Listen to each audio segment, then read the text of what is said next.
आज आपण गव्हाच्या पिठाच्या कापण्या करणार आहोत। ह्याच्यात 2 कप गव्हाचं पीठ, पाऊण कप रवा आणि पाऊण कप बेसन पीठ टाकले।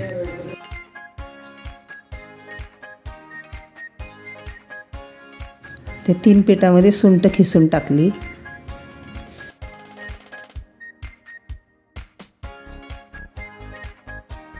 3 चमचे तेल घातले थंड करून। तेल टाकल्यानंतर पूर्ण तेल त्या पिठाला मिक्स होण्यासाठी मर्दून घ्यायचं, अगदी पेड्यासारखं।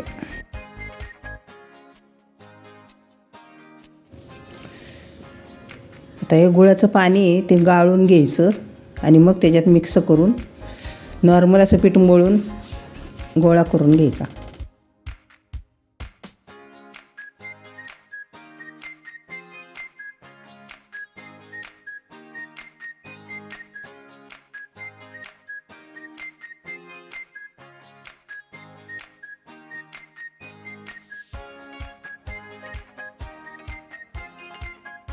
आता पीठ एक साईडला मळून ठेवलं होतं 15-20 मिनटं। आता लाटायला घेते आणि लाटून बारीक आचेवर चांगलं खरपूस भाजून घ्यायचं।